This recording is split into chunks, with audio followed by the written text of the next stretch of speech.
Barrie. These are the guys you really want to know because that's where you're gonna get most of your business going back and forth through referrals and that, right? We did a bus. So we did the bus at the with Peterborough guys, right? Yeah. So how was that? Was it a nice trip or nice trip to sort of end off the week? They took a bus up to Banff, right? So about 100 or so. So and how's the economy out there? And Calgary's booming, right? Here we're all crying and complaining how slow it is. And I think Calgary's picking up. They set their record for sales in a month. Yep. And the average price in Calgary is still only about 550,000, right? So, and that's, I know they're talking to somebody here about pre-construction here, what's going on with pre-construction there, but I know pre-construction in Calgary, they're starting to see people advertise here to buy in Calgary. So they're starting to see a lot of that now too, right? It's the first time that condos went up. For 15 years, condos were going down, and now condos are going up. I don't know. I'm getting, somebody's looking over my shoulder. Somebody trying to get me. Sorry, what were you saying about the? Condos finally went up in prices this year. For the past 15 years, they were going down. In Calgary? These resales or new pre-con? So the prices finally went up in Calgary? Yeah, because I guess people are moving back there, hopefully. Yeah.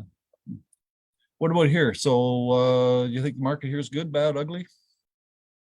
I've got all kinds of stats here. I got more stats to make you depressed if you want, or I can just leave them behind me and I'll make you all happy. I was reading last night that September, with 4,642 sales, was the least amount of sales for a September in the last 25 years. In the last 25 years, yeah. Yeah. So it was 25 years ago that we had like 4,000 sales in September. Because usually September is the beginning of the fall. Usually you'll have your summer marks, June, July, and then August. And then September, it picks up again, September, October, and then November, half November, December, it slows down again. But this year, the summer market kind of stretched into September. And looks 4,642. So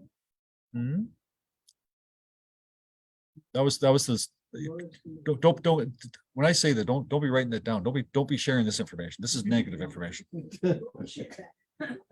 So be like I don't I try not to share negative stuff. I can share all kinds of negative stuff, but try not to do that. So I wouldn't post that, say, oh, by the way, it's the worst sales in 25 years. Don't do that.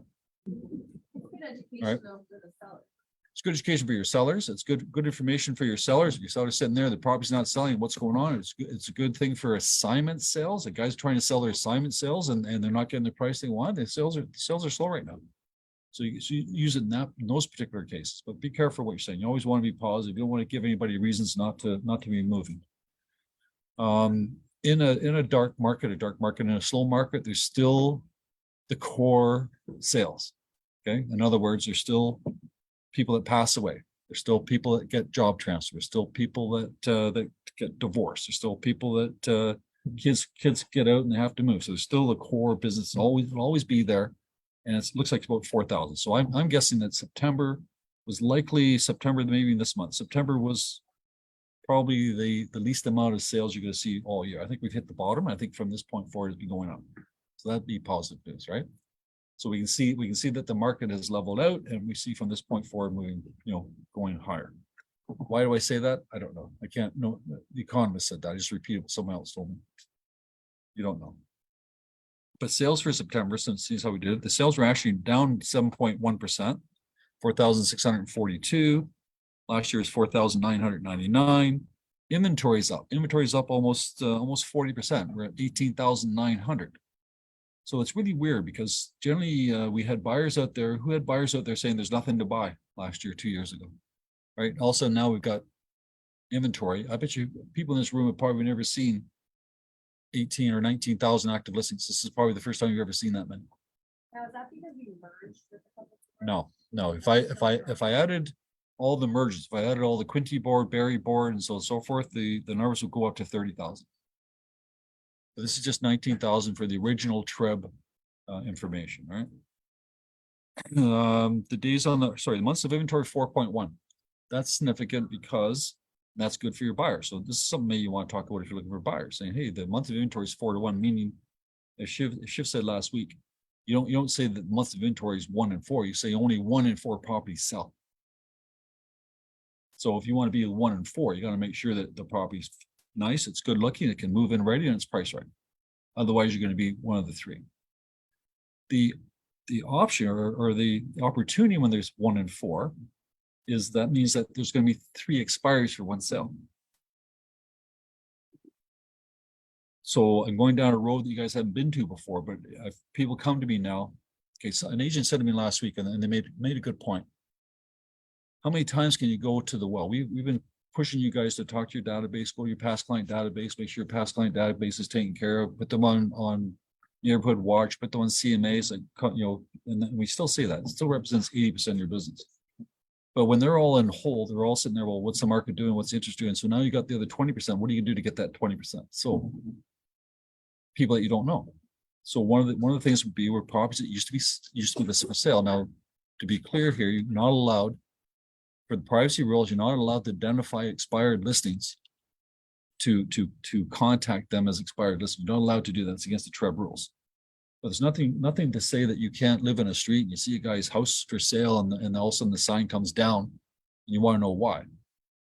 Or you're phoning a street and the neighbor happened to say, oh, my guy across the street tried to sell his place, you couldn't sell it. So you phone the guy across the street, oh, I understand that you had it for sale and you couldn't sell it. Follow what I'm saying here? So the whole idea is to look at expiries as a source of that 20%. This is my point, but you have to be careful on how you approach it. I've seen guys in the past who will say, hey, I know your listing expired, and write them a letter. Hey, I know your listing expired. Why don't you hire me? I can do a great job for you. You might as well just take hang yourself right there. Right? What you need to say is, hey, I've got buyers for your neighborhood. You think about selling? Give me a call. Right? So be careful what you're doing. So that there's a source. Another source for sale by owners. Has anybody here had an email from a company called Property Guys in the last 8 months? Oh my God. Okay.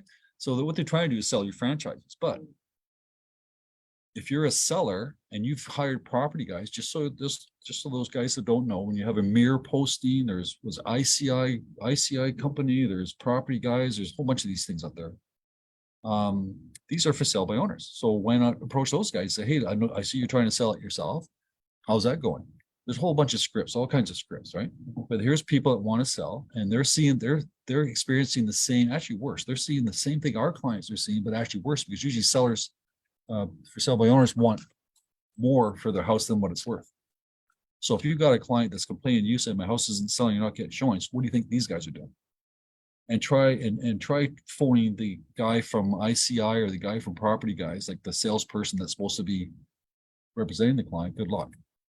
So there's another source of business, right? What other sources we business in the 20%? What other sources? Farming. We talked about farming. I said we should seriously consider farming in an area. And what else?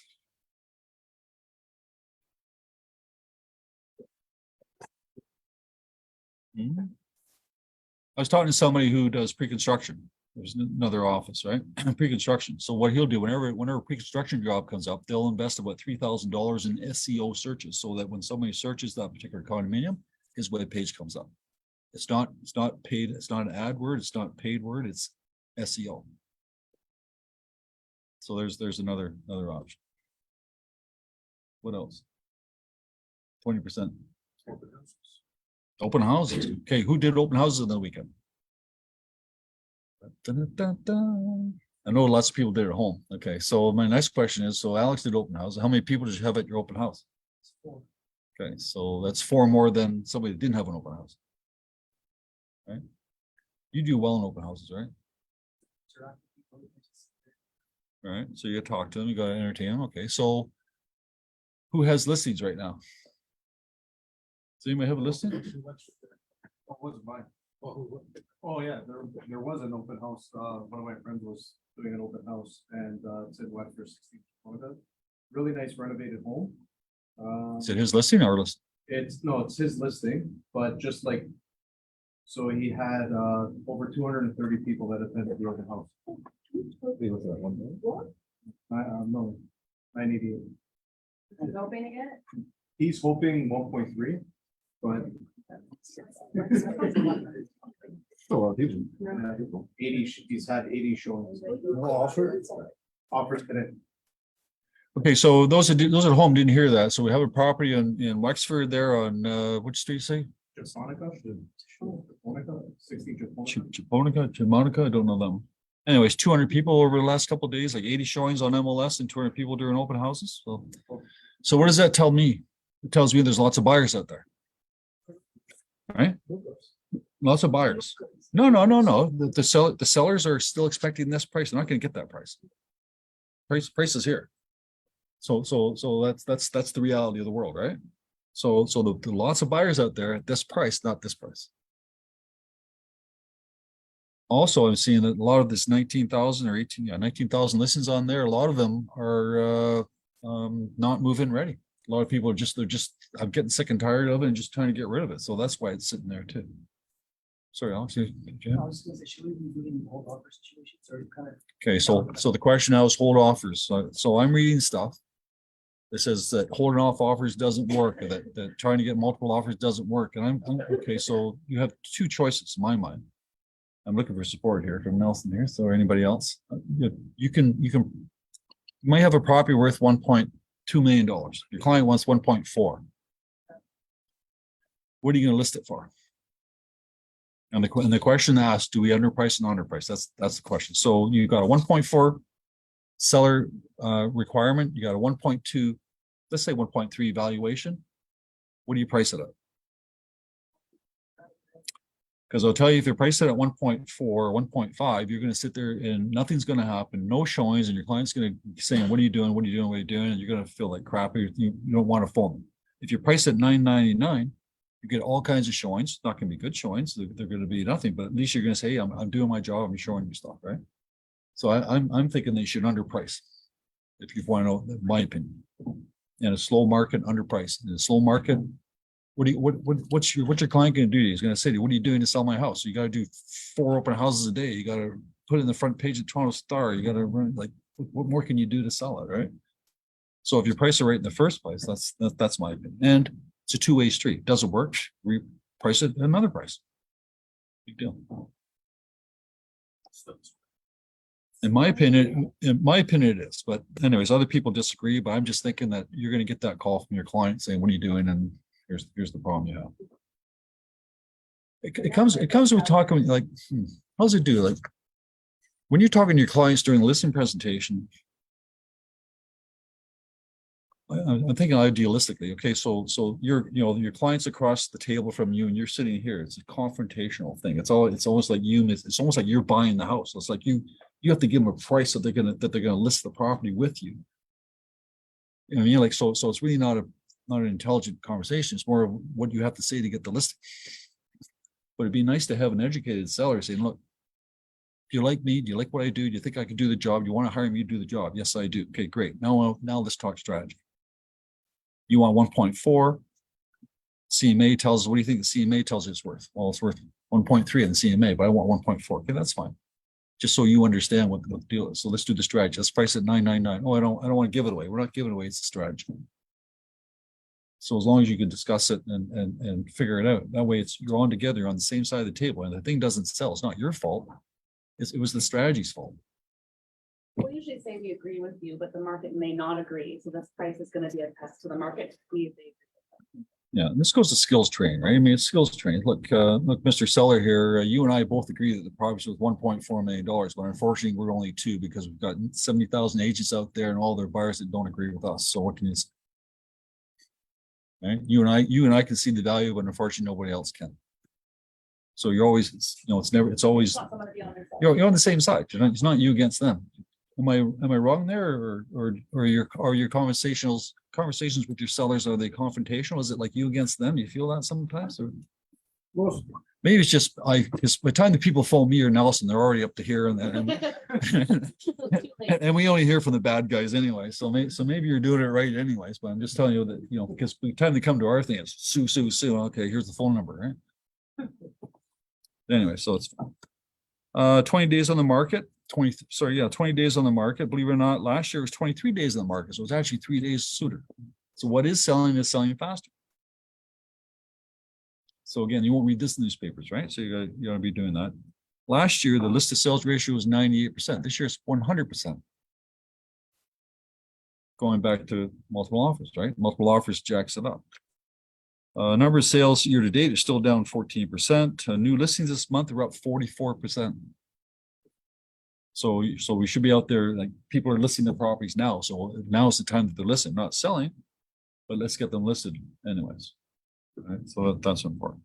Average price 1.119 is actually up 3% from last year. So actually prices have gone up. What about last month? Oh, he said. Last month. What would you guess last month?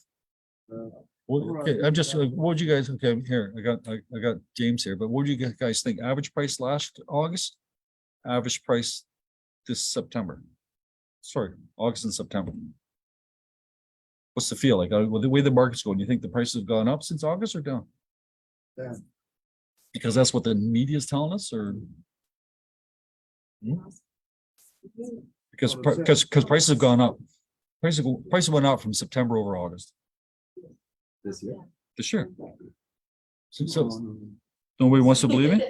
Average sale price in August, average sale price August, 1,082,000. Average price September, 1,119.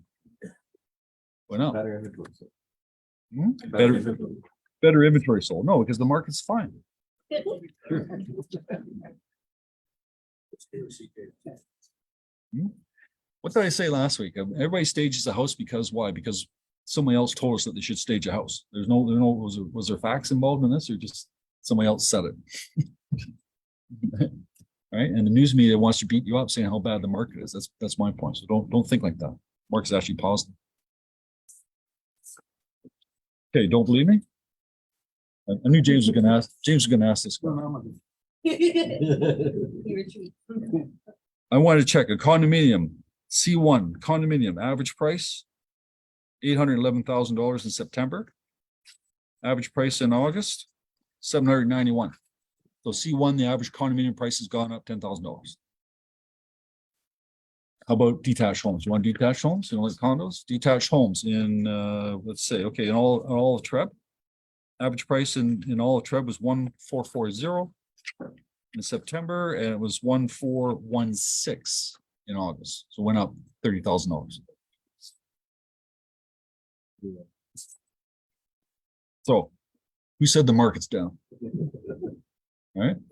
What I am saying though is that what is selling for a good price. What is not selling is not sellable. And either the price is too high or the condition's not there. That's my opinion.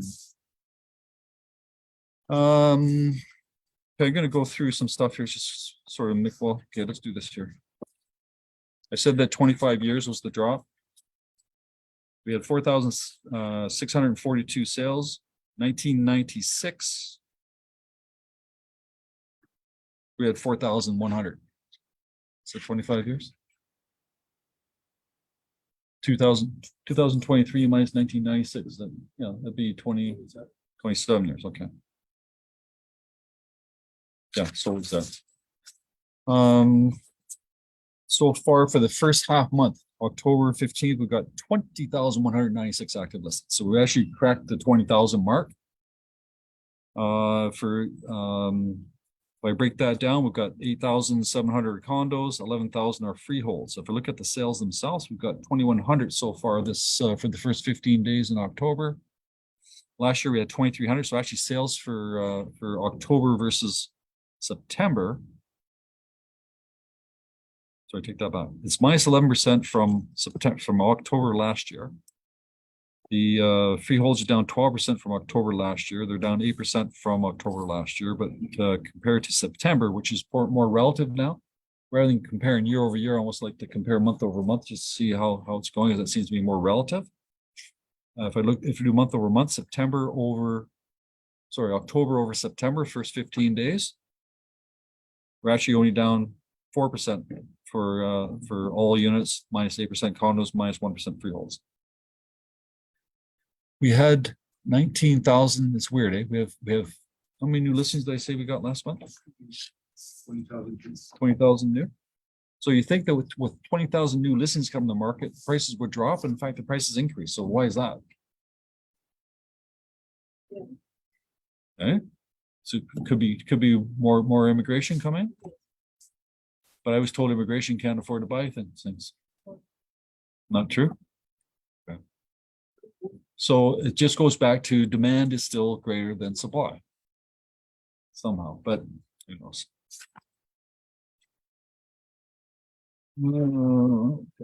This, organized. Aria's up to their old tricks there. They've got a session coming up on November 28th. So Aria's trying to reinvent themselves. So I guess they're doing another talk. Remember last fall they had a talk? Who the speakers they had last year, remember? They had that guy that was hosting the Trevor Noah, whatever his name is, and they had Billie Jean King, and they had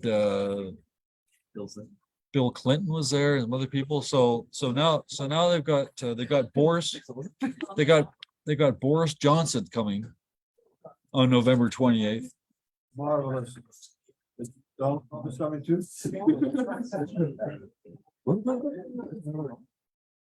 Oh, it was. Just when you guys do your offers, just had an inquiry in the weekend there. The question, not my question, but the question to me was, are drapes considered fixtures or chattels? The bracket is fixed. The rod is fixed. Or the drapes are fixed. So when you guys type offers, you're representing the buyer, and your buyer wants the drapes. You got to put them in the offer. If you don't put them in the offer, they're not coming with it. And that sounds like a simple thing, but I know what's going on. A lot of people will copy and paste from the listing, and the listing doesn't say anything about drapes, and they won't say anything in drapes because the listing never say anything about drapes. But if you want drapes, you got to put them in separately. Right? You see that very often? The covering doesn't mean drape, does it? No. Could be window coverings. Yeah, no, I say window coverings. Yeah, covered drapes and that. Could be. What? Sliders. Still window covering. Yeah, but all window covering. I don't see drapes, but all window coverings, right? You want to say all window coverings are included in this price. Sounds like a simple little thing there, but if you got a buyer that's expecting the drapes and then they move into the house and there's no drapes, then all of a sudden now who's buying the drapes? Right, so take your time a little bit here when you're doing some of these things. Same with Nest or what are those fancy doorbells? Nest, and what's the other one? Ring? Are those included in the purchase price? Should be. I don't know, because usually if you have a Ring or thing, usually it's connected to your Gmail or connected, you have an account, right? It's not a standalone piece of hardware. The Ring is actually really hard to get off here. So I don't know. If you want the doorbell, it's a Ring doorbell, you got to stick it in there. Otherwise, it is a fixture, but I'm telling you, your clients will take it. You ever had that problem? Well, they took a Nest thermostat. So that was Yeah, we've had Nest thermostat, Nest doorbell, so we've had issues with those. So you may want to clarify like what's included, what's not included. So there we are. If you go to the house price index, if you've got a listing presentation and you want to show your client what's going on with the prices, if you go to the house price index, you can do little things like price graphs, which show this to people at home. This is a condominium here. If you can see it way back there, but you see the average price of this particular condo in C1. And you can actually do this if it's a detached house, if it's a semi or it's a townhouse, you can do the similar graph to give your client some idea what's going on there. And it's in the HPI section of the Toronto MLS. You go in there, you can do the percentages if that helps you do any, if you want a visual person. Right to have like instruction how to do this. Most people don't know. I don't know myself. You told me twice. I forgot all the time. Yeah. So it's in the house price index. You talk to myself or anybody else and get an idea what's there. But if you bring up the house price index dashboard and you read the little tabs across the top, play around with them, you'll see what they did. Or ask me. But it's a little thing there if it's something you want to do in your presentation.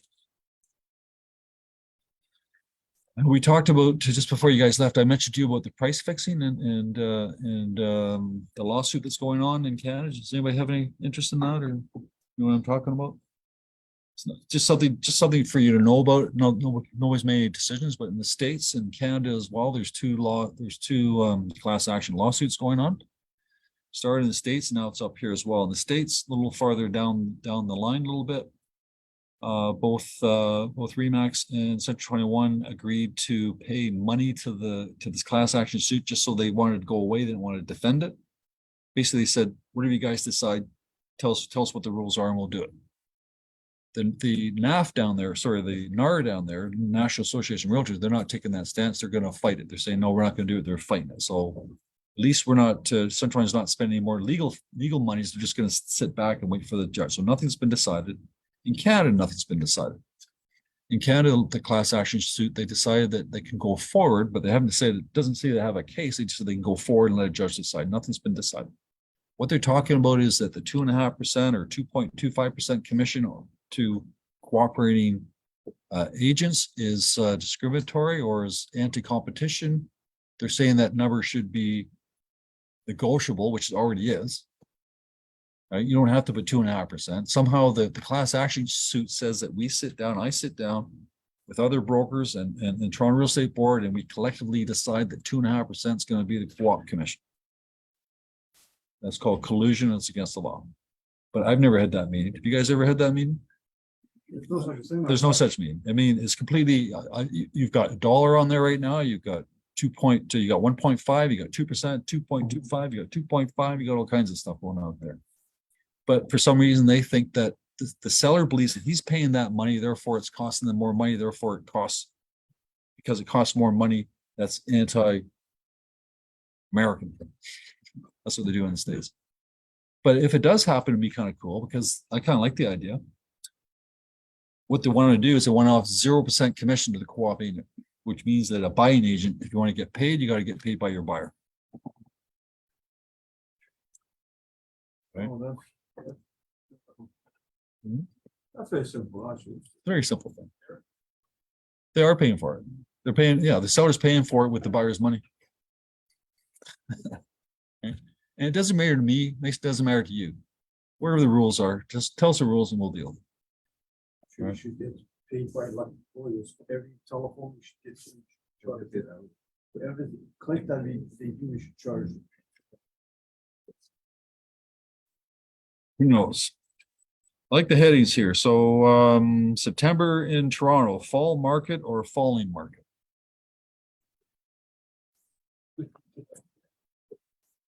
And again, they're going on saying here that last September, Toronto's real estate market has suffered 7 months of price declines and one of the slowest Septembers we've seen on record. The market is largely stabilized by supply, the market was largely stabilized up by supply, or rather the absence of it. And we saw historical low numbers of new listings. Okay, this is September.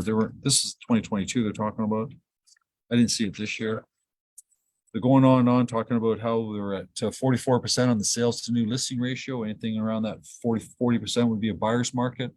Months of inventory at 4-1 would be a buyer's market. Do you guys still think it's a buyer's market? Anybody here? Buyer's market or seller's market? So you know how to make it a seller's market?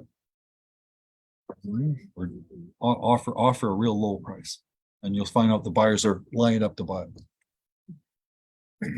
So I'm going like pricing is a strategy. Pricing is it's a thing you talk about. So makes sense, right? If it's buyer's market, you got to reduce the price to generate more buyers. Remember that one. They're saying here that the houses themselves at detached houses are selling, believe it or not, detached homes are selling for 100% of the asking price. Semi-detached homes are selling 104% of the asking price. Townhouses are selling 103% over the asking price. And the logic behind that is they're saying that the average price for a detached house is too much. Condominium prices are going crazy right now. So it's the semis and the townhouses that people are looking for, and that's where they're getting better prices. So if you have a semi and a townhouse, lower prices, you're going to get more activity than you would be a higher priced detached. So that goes into your strategy as well when you're talking about different properties. This paper here, what do I want to say? I always want to pick on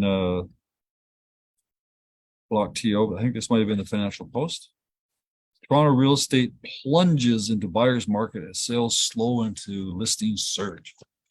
What a heading, right?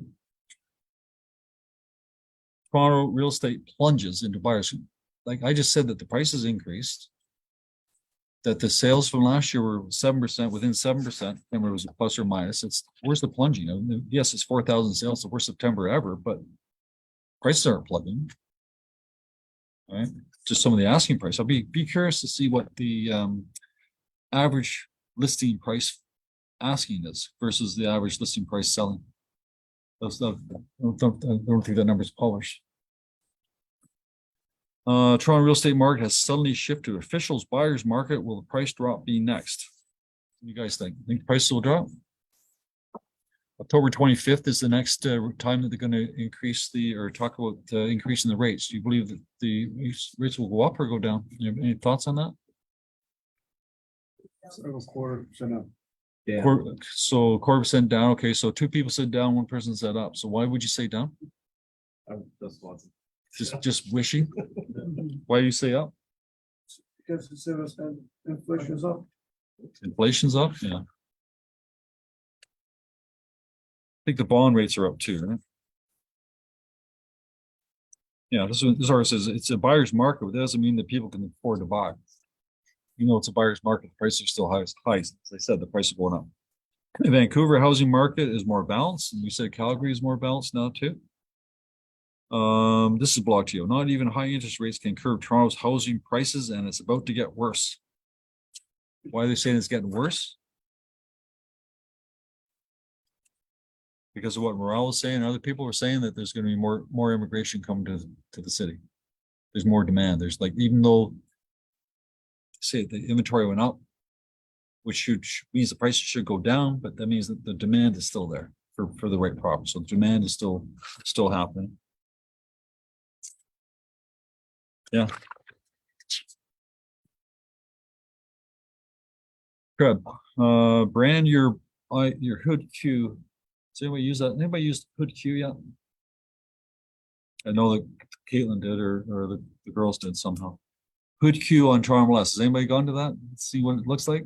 See one person shake their head? Nobody else? All right, thanks. Anyways, if you want to use hood Q, you can customize it, and when you customize it, it comes up with your name on the thing, and you what they're saying here is that you can advertise somehow on social media, saying find out what the neighborhood's all about, and hood Q will tell you all about the neighborhood, talk about schools, the population, the breakdown of different types of people, age groups, talk about the neighborhood itself. Where I see advantage for it, and you can actually brand it, so you can rebrand. And this is on Toronto MLS. I'm just reading right from Toronto MLS. It's nothing special.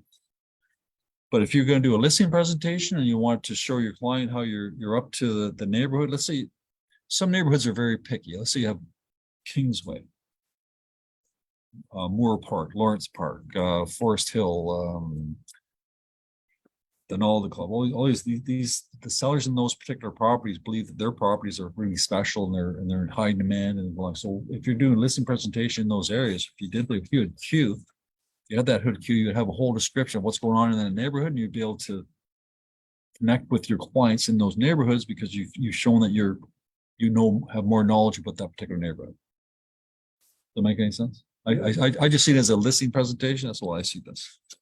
Play around with it. Like, some people went to that meeting on October 11th. Anybody else? No, Paige did. Anybody else? It was a town hall meeting. How do you guys feel about the insurance that AREA wants to impose on you?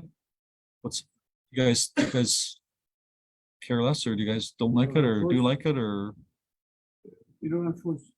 well, you do have a choice. I mean, well, maybe you do, maybe you don't. I don't think you have a choice, but maybe you do. There's 18,000 people who have signed the petition, so I think that's a lot to get somebody's attention. Somebody told me last week that they're going to try to get an embargo on it. That's the first one I heard that. I didn't read it anywhere. Somebody told me. So somebody told me, I'm telling you. I don't know whether it's true or not.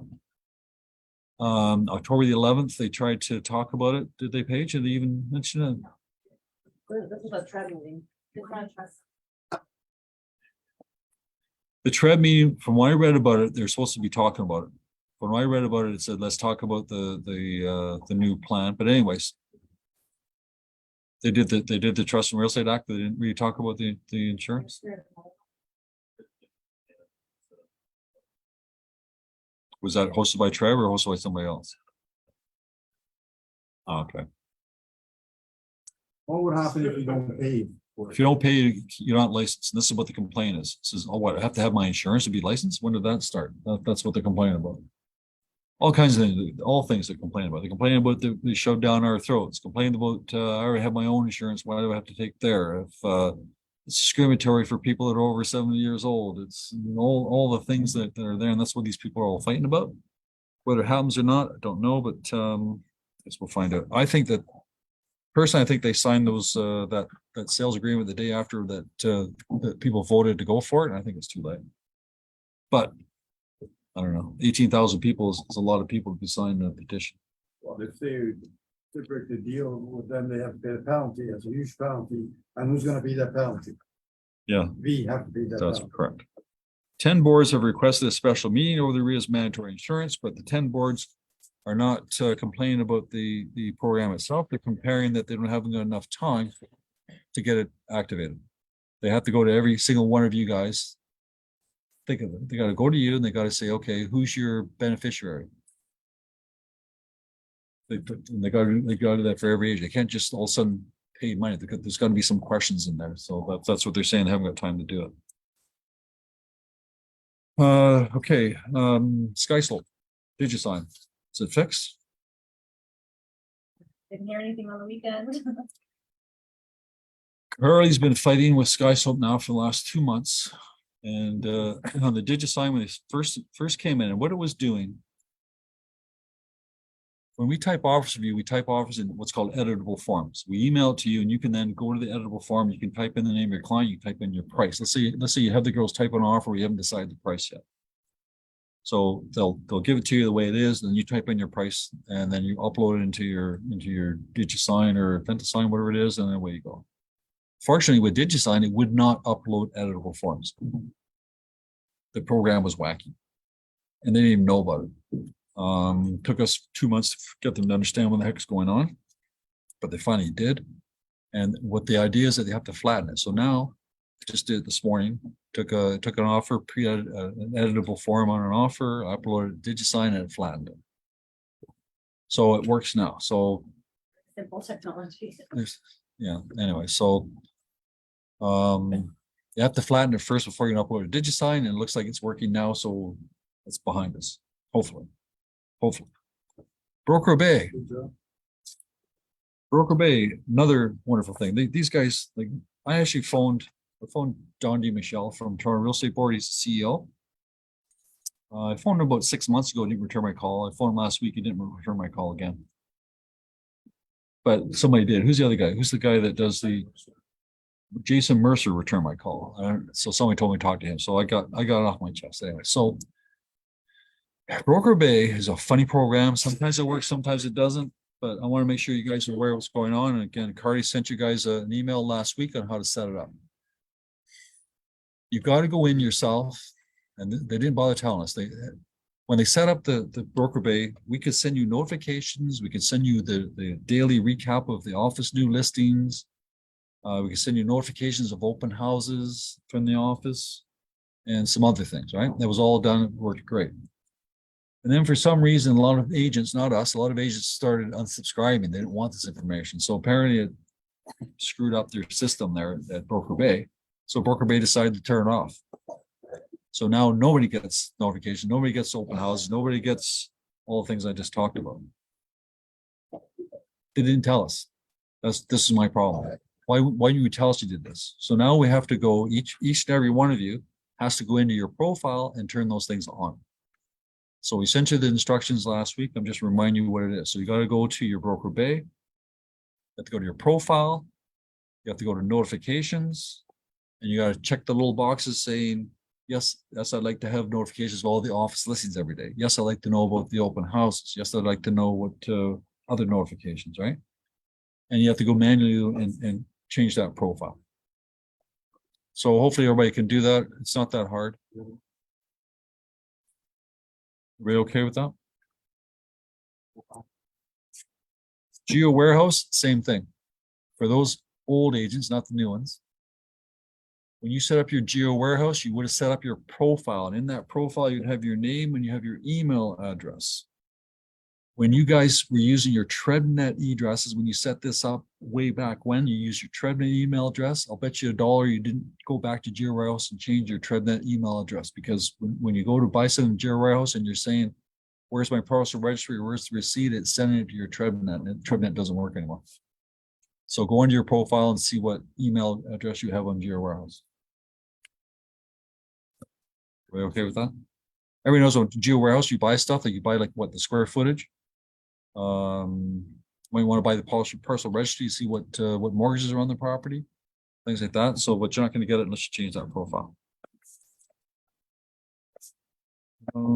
Mortgage defaults be another thing. Do you have any clients that bought a house 3 years ago, 2 years ago, 5 years ago, and they have to renew their mortgages? Has anybody had that experience yet?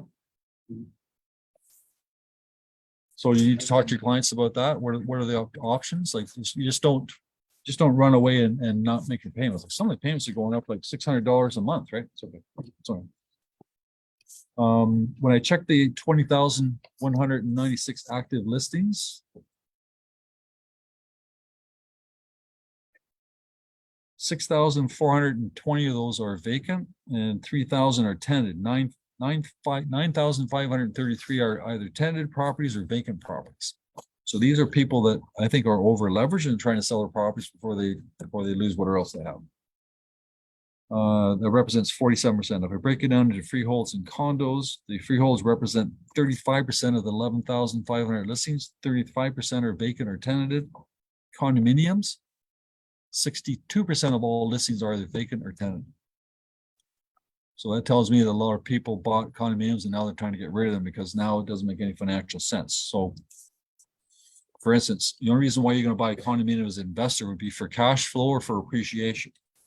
Because of the interest rates going up, the cash flow is no longer there, and either is the appreciation. So the two reasons to buy investment condo are appreciation and cash flow, and neither one are there. So chances are they're going to get rid of them. So you must have clients like that. Hopefully you have clients that have bought rental properties or bought properties downtown, condominiums in particular. Make sure you're in contact. They might want to think about selling again, especially when they get their new interest rates.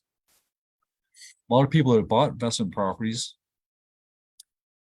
investors want to put as little down as possible and have the payments as little as possible. So when they bought these places, they would have more than likely gone on variable rate mortgages. Variable rate mortgages now have gone up 30-40%. So another reason why to keep in contact with your past clients, right? Unseen consequences of Toronto's real estate slump. What if real estate doesn't sell? If we don't sell real estate, doesn't close real estate, what do you think that does to the city of Toronto? City of Toronto right now, their sales, their income, sorry, from land transfer tax is down 40%. They're actually $65 million less income for the first 6 months than they were last year.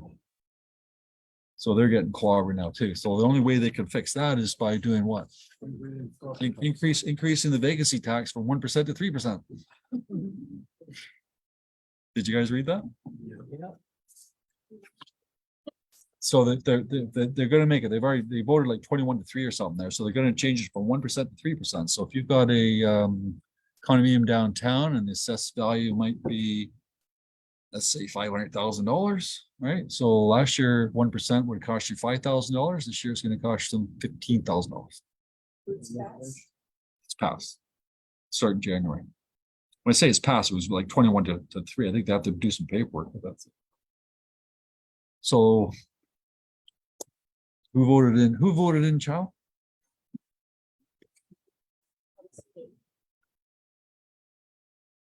Who knows? Well, I'm not going to read that one. TD Economist. Bigger, longer turn down than expected. Private mortgages. A lot of these properties I just talked about that are being sold might be sold in power sales. Anybody notice any power sales increasing at all? I haven't noticed. Have you noticed? They're saying here that 10% of all listings, I didn't check it myself, but 10% of all listings are power sale listings. And for those people that are new or those people that need to be reminded, a power sale listing is when a person has not paid their mortgage for a period of 35 days or more. The mortgage company has gone after them and said, hey, you've got 31 days, whatever it is, to make up what you owe and to carry on. They don't do that, then they can do what's called a forced sale. They can notice of sale, meaning notice of power sale, get a hold of the sheriff, they physically remove the person, and then they sell the property. Some people in the old days in the States, they get mixed up. In the States, there's a thing called foreclosures. There's not foreclosures in Canada. There are foreclosures in Canada, but it's very, very rarely used. Just for anybody who's interested, foreclosures in Canada means that the owner would take over the property under foreclosure, then they'd sell the property for profit. They own the property. Under power sale, they sell the property, they pay off what's owed to them plus any expenses, and the balance goes back to the seller. Power sale can be done, as I said, in 30 days, 60 days. Foreclosure could take years because you got to go through court. So that's why most cases in Canada do power sales. A lot of buyers will say, I want a foreclosure to buy a foreclosure. I think they're getting a deal. There's no, first of all, foreclosures in Canada aren't really there. And when it comes to power of sale, fortunately, a property is going to sell for the market value. Legally, the owner has to sell for market value, but there's so many buyers out there that will sell for market value. It's not going to sell for under. So if there's some buyer that thinks he can get a deal by buying a power sale, there's 10 guys like him thinking the same. And then he'll jack the price up anyways.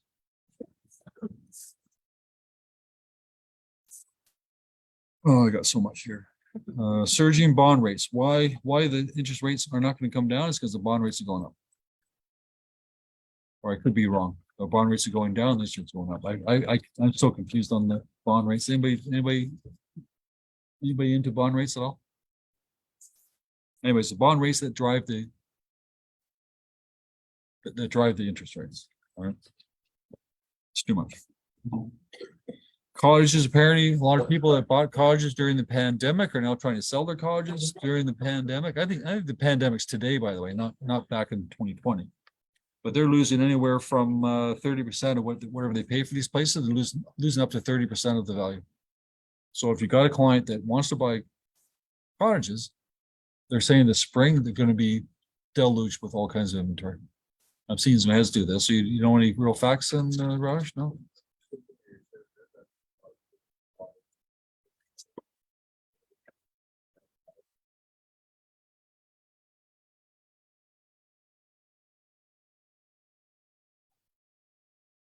Yeah, because everything is going crazy, right?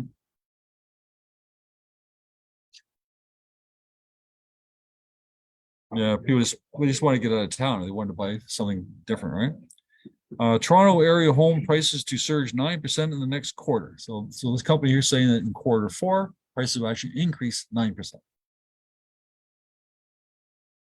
So that's good for your buyers, right? You better buy now because the price is going up.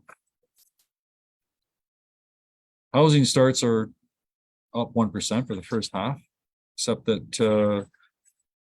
it's condominiums that actually brought it up. Canada's building fewer homes today than during the 2020 lockdowns. The worst is yet to come. Okay, who cares? I can go on. Okay. Too negative. Let's say get rid of those ones, right?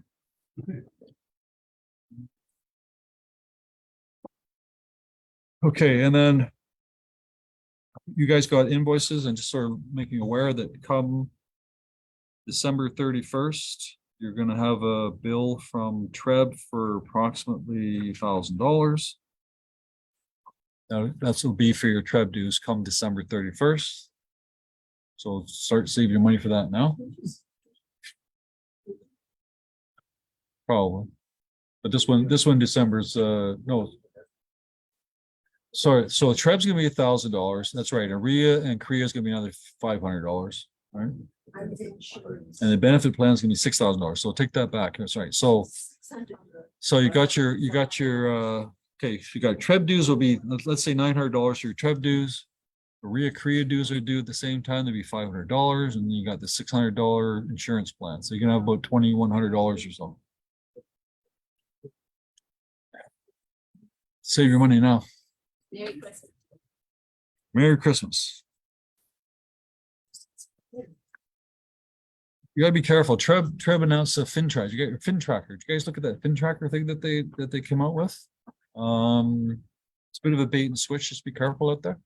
FinTracker it's an app that you can actually take where you can take I tried it myself. You can take a photocopy of somebody's driver's license and it auto fills the FinTrack forms up to 80%. Still have to go back in and fill out some other stuff. So it's a good little thing. But they want to charge you. You're gonna get 5 free. And after that, it's gonna be like $6 a month or $30 a year. Would anybody do that? It came from out west, okay? And out west, if you're in like Winnipeg or Edmonton, stuff that's not unusual for individual agents to have 5, 6, 10 listings. It's not unusual for agents in those areas to sell 2, 3, 4, 5 homes a month. But the average price is like 100 grand, 150 grand. It's not like it's just small, not of volume. So I can see those guys wanting to pay the $5 a month through the FinTrack. But in Toronto, average agent in Toronto, unfortunately, does like what, 4 transactions a year. So I don't think it's necessary for them to be paying that. But you guys decide, right? It does 80% anyway. It does 80%. You still have to look at it anyway. So try it out anyways when it comes. So. And then FinTrack, sorry, what's coming soon? Trust and Real Estate Act will come soon. They talked a lot about it at this October the 10th meeting, but I think they confused people more than anything else. Here, Paige, would you think that they answered questions, Paige, or do you think they created more questions?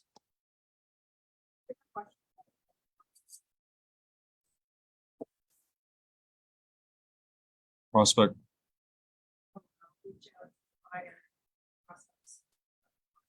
Yeah. So I don't think they said anything. I don't think they did train. We're still waiting. We went to a meeting ourselves that AREA held. It was AREA Forums. We sat down there to tell us what's going on. They said, yeah, we have these forms here. So you're going to have the form that RICO has to create. It will replace the working with realtor. It's a form that describes what agency is, what everybody's going to do. So that's one mandatory form. To be another mandatory form for self-represented people. So some guy says, I'm not going to sign an agreement. I just want to see the property. I don't know who you are. I'm not going to sign with you. You have to get them to sign what's called a self-represented agreement. Explain to them what the pitfalls are and what you can and cannot do. So those are 2 forms that RICO has to create. And this thing starts on December the 1st. And RIA told us that they're going to have their forms ready on November 29th. So that'll give us a couple of days to figure it out. And I'm not sure when RICO's going to have their forms done. They'll have to have it done before December 1st. Things that's going to change is the information guide, which we talked about here just now. Will not be any customers. What Paige is saying here and what they're telling everybody here, and I don't believe it. I don't believe it for a minute. They're saying that if you have an open house and somebody comes to your open house, because you're serving your client, you can talk to that buyer about your house. You can talk to the client about the marketplace. You can talk to the client about competition, stuff like that. But as soon as that client says, hey, I don't want this property here. I like the property across the street. Can you tell me about that one? No, I can't. Why not? Because you're self-represented. I'm not allowed to give you any service. And by giving you service, I'm breaking the law. This is on December 1st. It's all garbage. That's what they're telling us. I do not believe a single agent will tell that client, oh, I can't help you. Right? I don't see how that. So there's got to be paper on there that says, yes, I can show you that house, but let me show you this self-represented person here first. Sign this thing here, or look at this thing here. That this is what I can and can't do. Then you're going to show them. I think that's what's going to happen. But until I see the forms, I don't know. All right.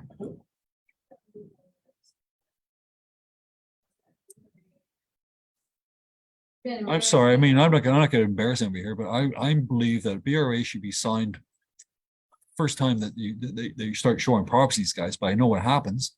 You don't get the BRA signed until they sign an offer. And I know that because people come to me and say, my buyer bought through somebody else. I said, where's the BRA? Oh, I don't have one. Well, there we go.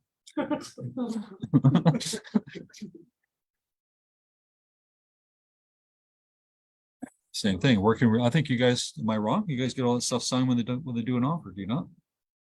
I mean, it's not supposed to, it's not against the rules, but I know what happens at the street. So what I'm trying to do here, when I find out what all these rules are, I'm trying to boil it down to what happens in the street so that you guys make it practical. Right now, they're just talking silly.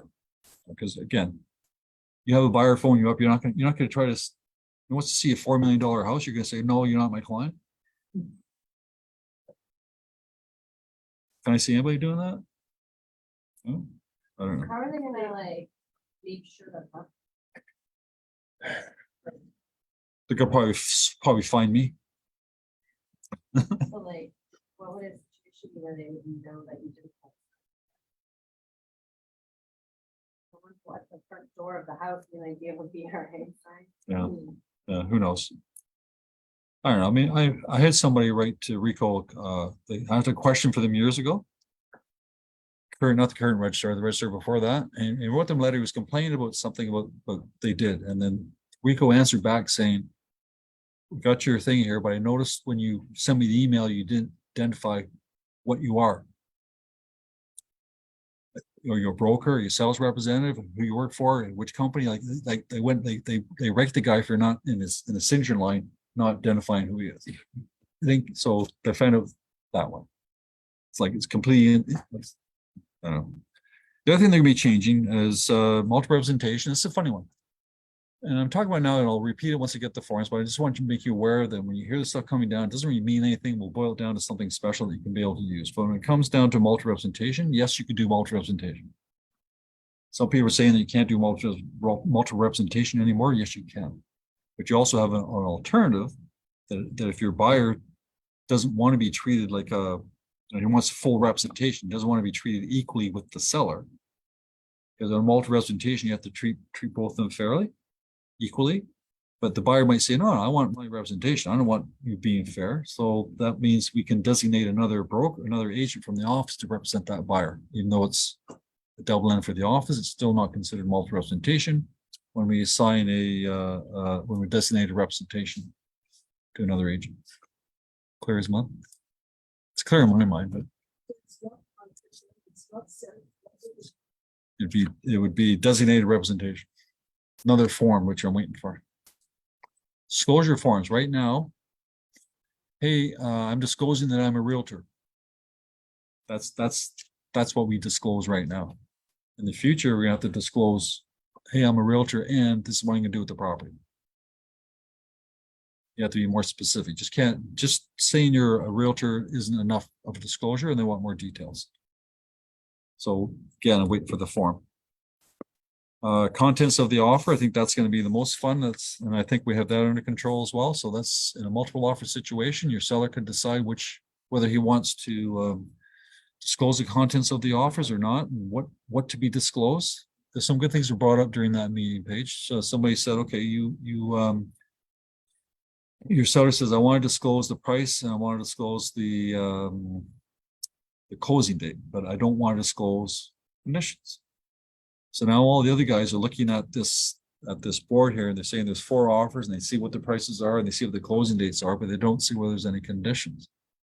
So would that force them to waive their conditions, thinking that they have to do that to compete with the other offers, even though the other offers may be conditional?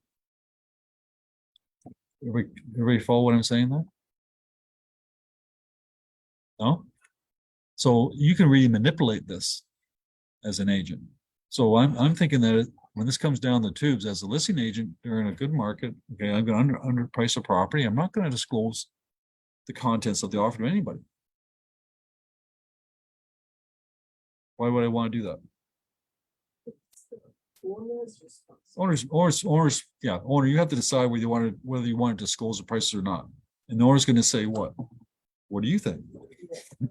Right? What do you think, right? So I think what's going to happen,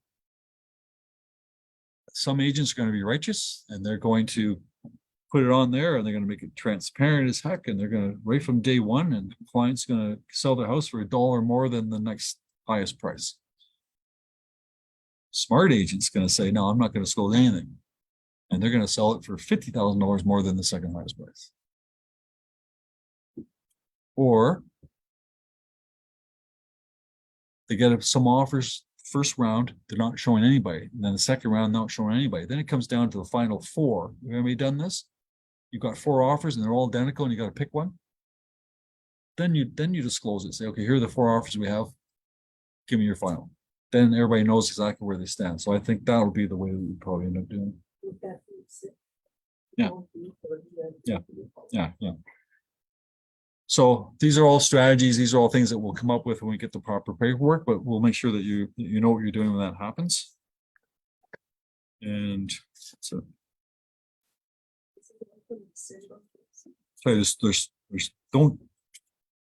don't get scared, right? There's so many things coming down here, right?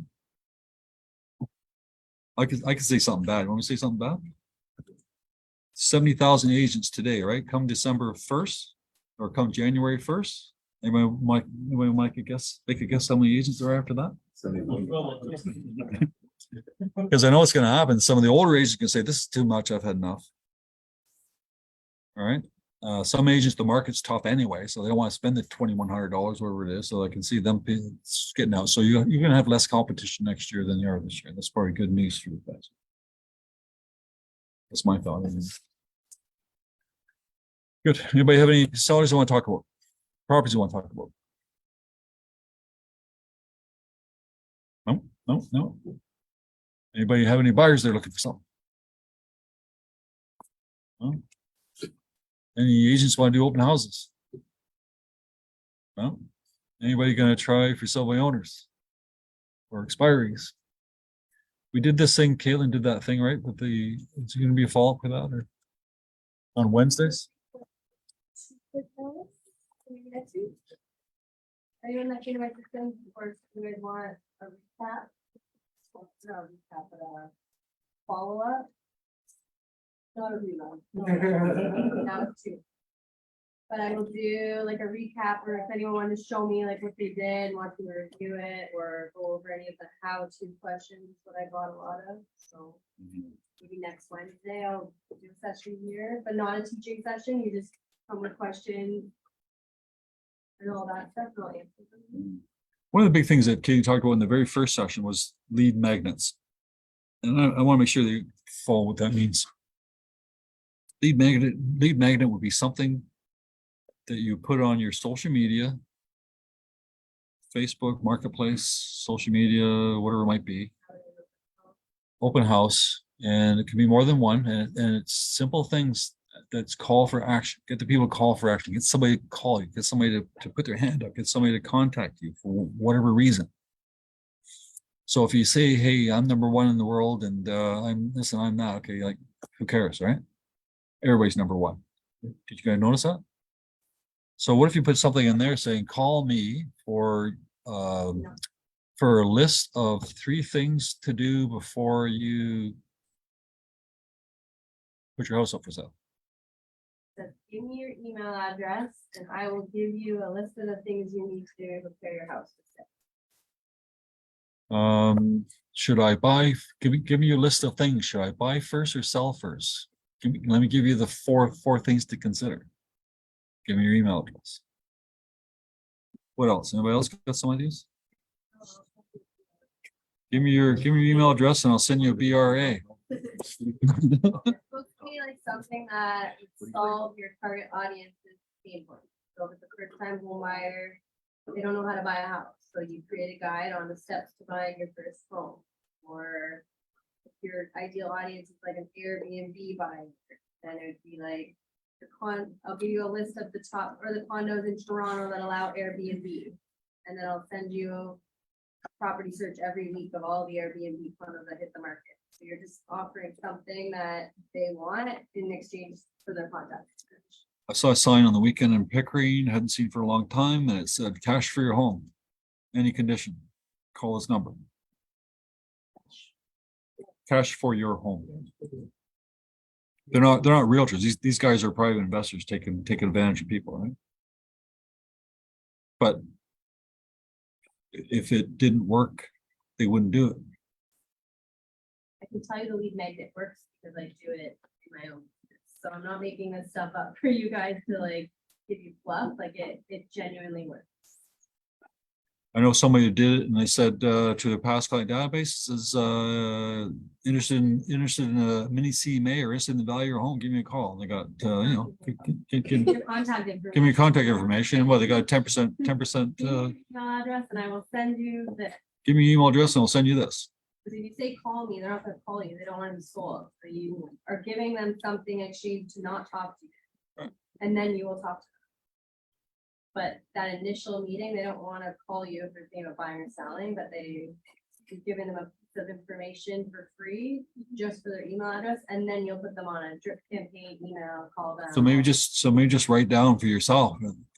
Again, we asked you to identify your client first. So then you're gonna have to figure out, who that client is, but figure out some lead magnets. Just write down 3 or 4 of them and I don't know. If you guys are out there doing door knocking or getting out postcards and you're just writing like buy or sell with me, call me if you're looking for their home values, like I'm not gonna call you. We have to have a link. I would say, go to this link, get an instant home evaluation, give me your contact, and then they'll get something from you, and now you have their contact information to prove that relationship. But we're just wasting money if we're just doing postcards and all that stuff, saying, call me. I think. And then finally, what you guys get an email today about Realm tomorrow. If you want to look at history, I'm not sure how that works, but we want to look at MLS history of a particular listing. Right now, you go to your Stratus. There's 2 buttons, right? One is what? The listing history, and one is the address history. You click on address history, you can tell all the stuff. So that will not be on Stratus after tomorrow. It's going to be on Realm only. Okay. Who's using Realm here? Realm's okay. I mean, you got to use Realm, right? So don't bother Stratus. Yeah, so that's tomorrow. I looked at right now. I couldn't find anywhere on the Realm where it showed me listing history, but I guess there'll be a button there tomorrow that'll show up. In the body of it. so that- If you go to the body of the full listing, you'll see the history. Yes. Anything else? When is Rich Robbins doing his thing in November? Probably. No, he did his free thing. What he's doing is 28th of October, November. November, yeah. And I'm still waiting for Brian Buffini to come to town. He usually comes to town. And Mike Ferry did his thing already. And yeah. So. Okay, folks. So think about that 20%. That's the homework this week. Try to find that 20% out there, assuming that you've got all the other stuff in place, right? Okay, folks. Thank you.